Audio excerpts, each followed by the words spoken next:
You are Juan Jose Serna. Mr. Serna, you now stand charged yet again with burglary of a motor vehicle. We are going to do probable cause. You have the right to remain silent. Anything you say can or will be used against you. On March 20th, 2025, law enforcement officer was dispatched to a burglary of a motor vehicle that occurred in Old Navy parking lot in Harris County, Texas. A law enforcement officer spoke to two witnesses who viewed the incident. The first witness stated that the suspect's motor vehicle pulled up the complaining witness's motor vehicle, and the suspect wearing a camouflage hoodie got out and pulled on a door handle of the complaining witness's motor vehicle, attempting to open it.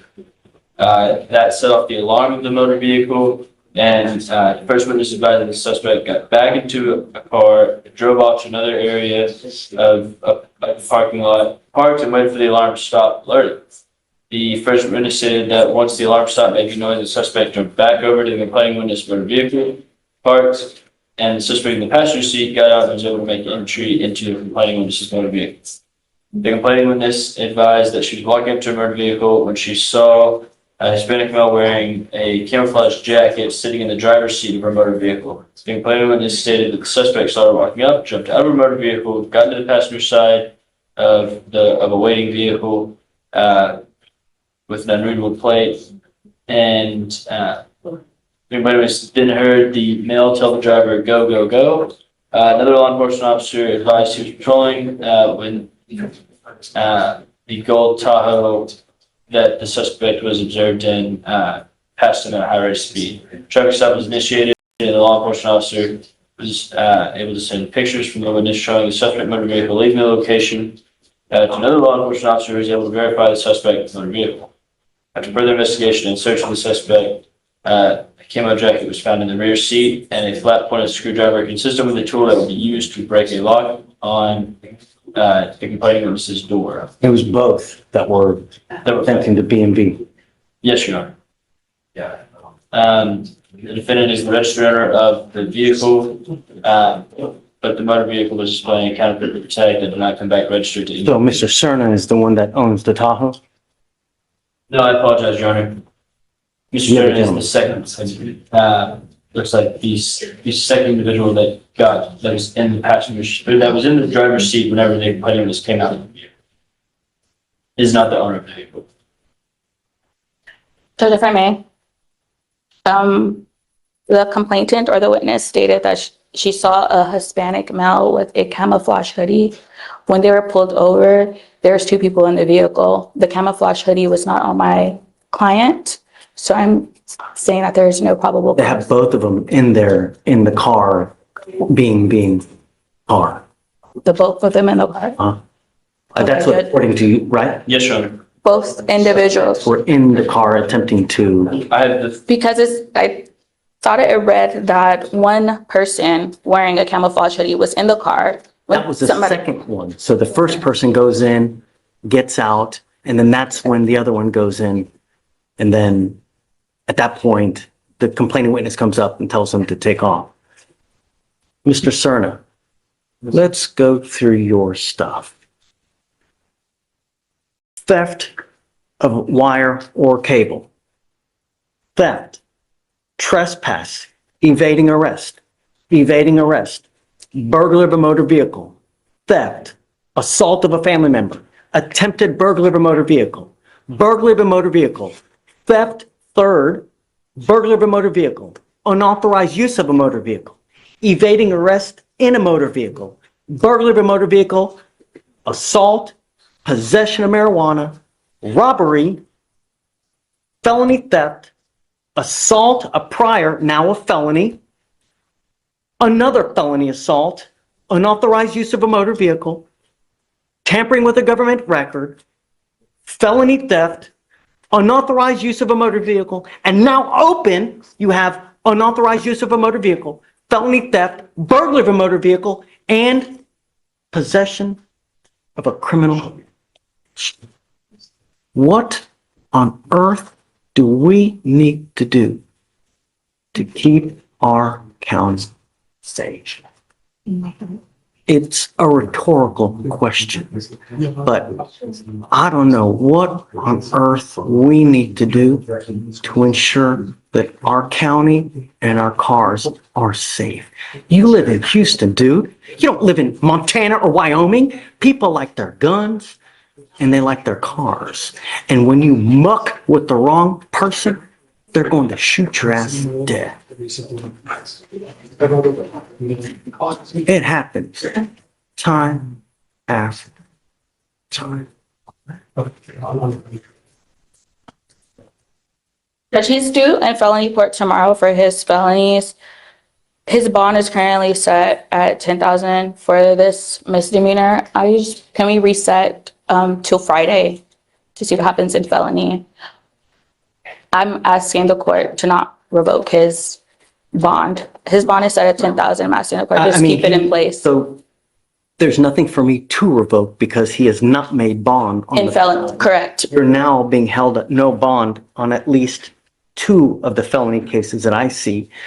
If I don't know if you're going to get out, but if you do, I'm ordering you to have home confinement. I don't want you out at all because you scare me, Mr. Cerner. You really do. You're not going to be in possession of weapons. On your other ankle, I'm going to put a Scram monitor so I know that you're not consuming alcohol. I don't want you using any dope. And let me be frank. If I find that you break any of these conditions on your bond, I'm going to make your bond so high you'll have teeth popping out. Do you understand? Who got the co-defendants? Do we have the co-defendants? No contact with the co-defendant, please, Fleischer. Still loading, Your Honor. I apologize. We have the co-defendant, Your Honor. Say it again? We have the co-defendant. I'll sit on 14. Let me ask you this. You ever had a job before? Like a full-time job? Yeah. That's probably a good idea. When you have too much time on your hands, you become self-destructive. So with this, it's just a matter of time, dude. It's either dead or 50 years, man. Really? Life's too short to live in a 6x9 box for the next 50 years. All right. This is the kind of pattern you see with someone who's done this before. Watch the method. Set off the alarm, take off, then swing back around once it shuts off. That isn't fear. It's someone relying on experience. Quick question for anyone following along. At what point do you think this shifted from an attempted break-in to clear criminal intent?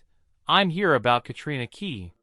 She was originally scheduled for a bond violation hearing on Friday, but she needed to speak with you sooner, so she showed up today. This is the part where everyone in the courtroom feels the tension spike. Second complaining witness who stated that he was inside the apartment when he heard the first complaining witness outside getting yelled at by the defendant. The second complaining witness went outside to see what was going on, and the defendant yelled at him to stop putting things in the pothole in the parking lot. The second complaining witness told the defendant he was fixing the hole, and the defendant then threatened both the complaining witnesses, pointing at them with their fingers, making a pistol shape with their fingers, saying, "I'm going to shoot you." Wait, you said there were 2 complaining witnesses. Yes, Your Honor. Okay. That's what I have here. It says, "I'm going to shoot you," towards both complaining witnesses. And we have Ms. Agbasieli making the alleged threats? Correct, Your Honor. Yeah, there's only charges one. There's only, yeah, Right. yes, Your Honor. Okay, who is the complaining witness? Theo Strong. Is it a known person? Because we have priors with Ms. Agbasieli and there are assaultive and, pretty dangerous priors. Any of the same complaining witnesses? Does not appear so, Your Honor. I'm looking through. No, Your Honor. It seemed like it's just, from what we can see, it's just. Was it a street worker? Was it someone working for the city or It's someone that lives there, Your Honor. just out there fixing the potholes? That's correct, Your Honor. Okay. All right, Ms. Agbasieli, I'm going to find that there's sufficient probable cause to go forward with your case. I'm ordering you as a condition of your bond not to have any contact with the complaining witness in this case and not to be in possession of weapons. Do you understand, ma'am? Yes, Your Honor. Okay.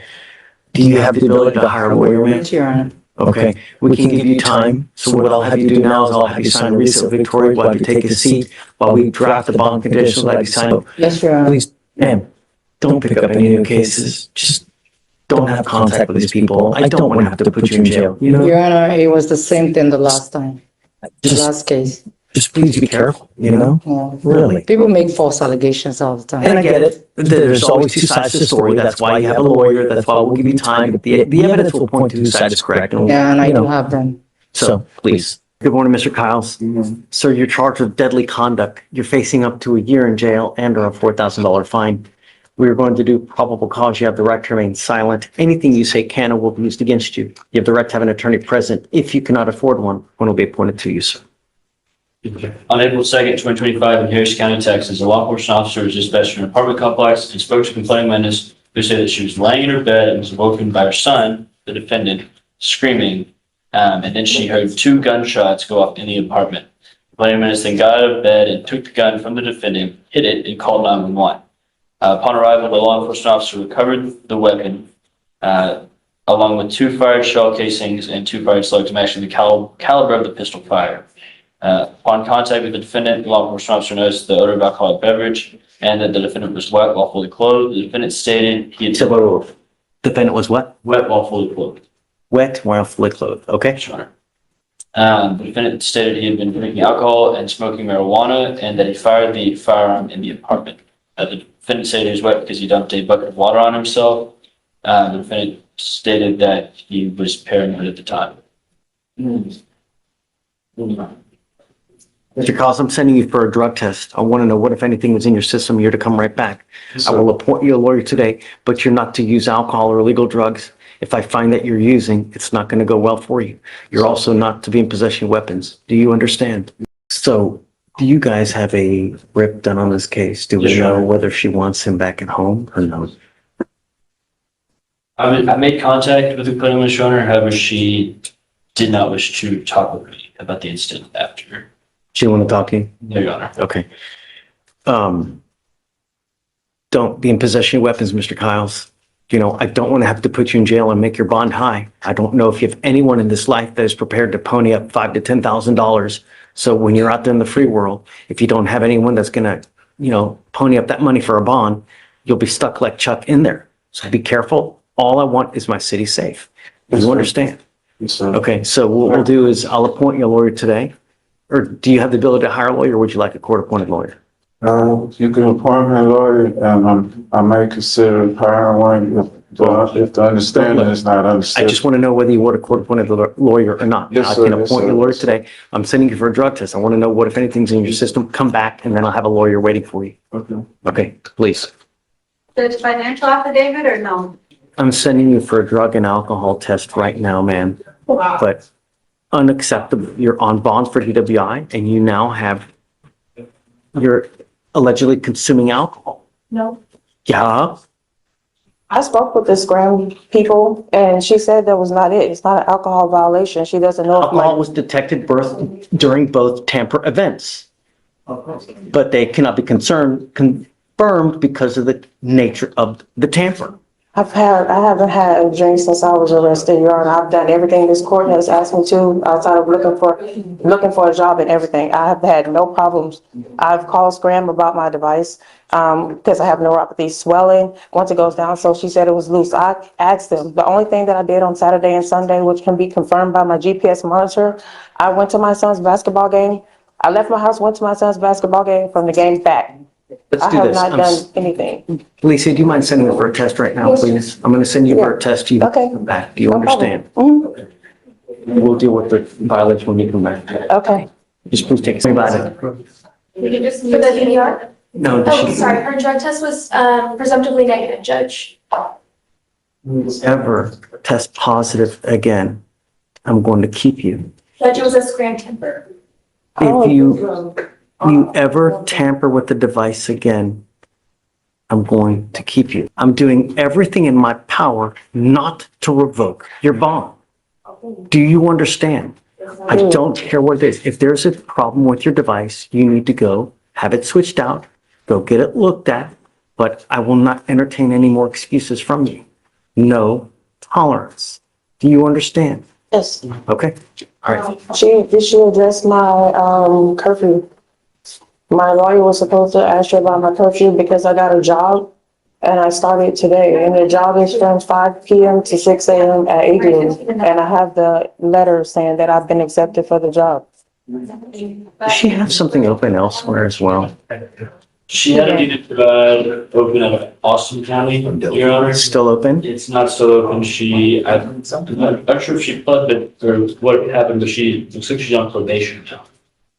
For that one at Austin County. You're on probation for DWI. You've now picked up another DWI. I don't want you driving in the middle of the night. I'm not driving. I'm not driving. That was just on March 26th, I think, Your Honor, is when Right, she I don't- pled for, when that case was resolved, the year probation. I resolved that case. And I, Still have an open DWI and you picked up another DWI. I didn't. I haven't done anything since before. Don't talk. All I know is that you have a probation for DWI, you have an open DWI. The last thing I want is another death on my streets. And I'm going to do everything in my, I tell Pete, everybody tells me what I want to hear here. I'm And then not. when they get out there, Before I took the job, I spoke with my lawyer. It's keys. I have someone that works there and they shuttle and I can get a ride. But right now, like I'm having a problem with getting my lights were turned off. The phone was turned off. I'm worried about monitoring. So I've been working very hard to find a job. This is the only job that I found and I need to work to survive, to pay my bills. I have to work. And with the background that I have, it's been hard for me to find a job regular 8 to 5. This is the only thing that was available. And then I made sure that there was a ride or a shuttle. They work in shifts. So 5, 6 people in my neighborhood work there. So I've secured a ride to and from work.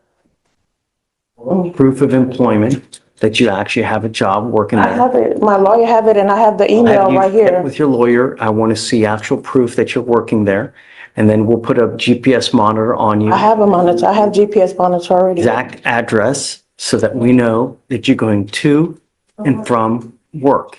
If you deviate in the slightest, and I don't care what it is, that'll be your 3rd bond violation, and I'm going to lock you up. I will deem you a public danger and make your bond sky high. Do you understand? Yes. Okay. The- Chief Marie, I'll have you get with your lawyer and then they can get with pretrial. And I start today. It starts today at 5 p.m., which is why she had me come today. Okay. Cool. I'll have you get with Ms. Freedy. She can get with pretrial. You guys can work out the details. All right, thanks. Judge, would you like me to email that proof of employment to you or to pretrial? No, to Felicia. And I don't know if you have her email address. I'll see if I can get it for you. Okay, please. I'll see if I- Give me a second. I'll chat it to you. Hold on. Okay, thank you, Judge. Good morning, Mr. Williams. Sir, you're charged with theft. You're facing up to a year in jail and or a $4,000 fine. We're going to do probable cause. You have the right to remain silent. Anything you say can or will be used against you. You have the right to have an attorney present. If you cannot afford one will be appointed to you, sir. Thank you, Judge. On July 15, 2024 in Harris County, Texas, a defendant was observed on surveillance video entering a pawn shop accompanied by a female, a toddler, and a baby in a car seat carrier. The defendant was observed putting down the baby, picking up a projector, and concealing it behind an item on the next aisle. The defendant then returned to the baby, picked up the baby, and then picked up the hidden projector and concealed it in the car seat. The female completed a transaction at the counter, and the defendant left with the item in the car seat without paying, passing all points of sale. The defendant was identified by his Tennessee driver's license photo by the complaining witness. The value of the item stolen was $2,000 or $2,099.99. Do we know if they got it back? I do not, does not say in the DIMS. We need just a moment, Your Honor, to, We can worry about it later. yes, Your Honor. Mr. Williams, I'm going to find that there's sufficient probable cause to go forward with the case. I'm ordering you as a condition of your bond not to go back to this pawn shop. You've also missed 3 different times. If you miss, excuses go in one ear, go out the other. Actions are what matter, Mr. Williams. You've missed court on 3 different occasions. If you miss again, I'm going to make your bond so high, it's going to hit the clouds. Do you understand? Do you have the ability to hire a lawyer? I'll have you fill out an application. I'll take a look to see whether you qualify. Okay. You get, every time you bond out, they give you paperwork telling you where you need to go, the date and time and the location. So I'm not going to argue with you, man. It's just, we've had 3 different occasions. Your case is 220 days old. So I'll have you fill out an application. I'm going to have you sign a receipt. I'm going to have you take a seat, but I need to do further bond conditions on him. So you're not allowed to leave until we do further bond conditions. Please. You could almost hear the judge's patience snap after going through her record. Legally, this is where a defendant's past plays a major role in determining release conditions, and judges tend to lose tolerance quickly. Honestly, would you approve bond after hearing all of that? Finger gun gestures may seem immature, but under Texas law they can qualify as a terroristic threat, which is a serious charge. What really matters is whether the person on the receiving end believed the threat was genuine. What's your take? Should the focus be on the offender's actual intent, or is the fear they create enough on its own? So just my brief look at it, what looks like happened is it was a 2B. He got picked up. He paid an out-of-county bond. And his next court date was not clear to him. And Come on. so he did bond forfeit. And then he paid another out-of-county bond, and he's here today. Yeah, he's forfeited at least 2 different times. It's now 212 days old. It looks like to me, he's only bond forfeited once. He's made, And again, any amount of bond forfeiting is bad, but discovery complete on this case. Hold on, Your Honor. Verify that. If you ever take off on me again, Mr. Williams, you know what's going to happen to the bond. And if you don't have anyone in this world that's willing to pony up 10,000, perhaps 5 to 10,000, you will be stuck like Chuck in there until this thing is over. Do you understand me? The only thing in this world I'm asking you to do is keep my county safe and show up. You pick up another case, you are unsafe to my county. It's really not going to go well for you. Do you understand me? I do believe this, Your Honor, I'd like you to do a writ first as well to see whether they got the projector back or not. yes, Your Honor. And then, Judge, if we can just have a regular reset, your regular reset. that'll give me time to look at You everything. must be here at the next setting. So we're going to decide what we're going to do with this case. But I'm going to tell you now, if they didn't get it back, it will be part of anything. That Understood. restitution is, all right, Mr. Williams, don't have any contact with these people. Don't have any weapons. Don't pick up any new cases. So I guess, Felicia, I'll have you do it as just because it'll be faster so we can get them out of here. Just no contact with any witness, no going back to the pawn shop, no new cases, no drugs, no alcohol. Okay. All right, dude. Good luck. See you in 30. Okay. Okay, so I have talked to pretrial in regards to the violations as to tampering with the Scram. You need a translator anyway, right? I guess Enrique so. Ramirez? Yes. So, pretrial doesn't know exactly what was tampered with. He does work in construction. He wears boots, he wears socks. He does suffer from this condition called neuropathy, where he has to put like this cream on here. He says that Scram actually has been causing him a lot of pain on his legs. So sometimes he shifts it to put the lotion or moves it. But since it was in the morning, he said it was probably like when he was at work with the boots. But there was no like BAC, no alcohol, nothing. It was just Because a tampering. lot of times the way they do it, they tamper with it so that alcohol can't be detected. They'll put something in between the leg and the monitor to, evade. This is Enrique Ramirez. This was, A lot of times they'll say the tamper was from midnight to like 6 in the morning. so that we know that there was something in between the leg or they've done something for that length of time. I don't know. See the first one, And it says alcohol was detected. on March 1st at 4:32 a.m., returned to baseline at 2:40 p.m. That tamper was 10 hours and 8 minutes. Come up, Mr. Ramirez. I don't see the second one. I see the one on the first only. Tengo que te estás, que tienes alcohol en tu sistema y que estás fallando con la máquina también. No, sir. La máquina me dice otra cosa.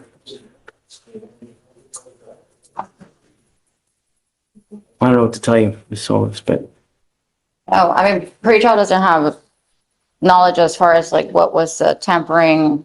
I mean, they can't. It's impossible. I know that, Judge.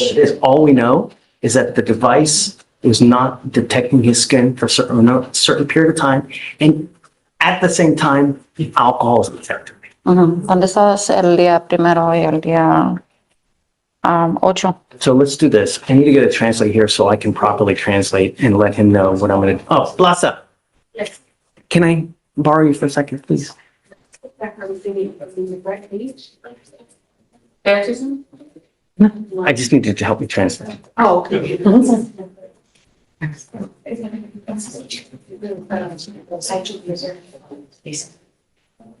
Mr. Ramirez.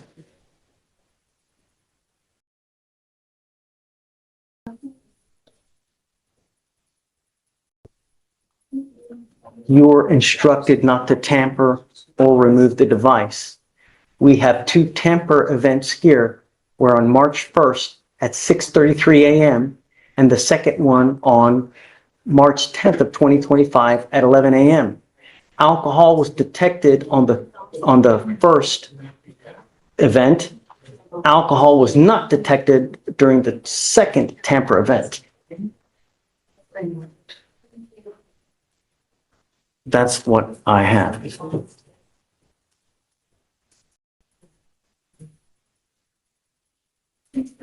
We need to do something with this case. It's 207 days old and he's now tampering with the device. So I know, Judge. I mean, we're ready for plea today, but you're tampering with the device and you're consuming alcohol. Told you not to.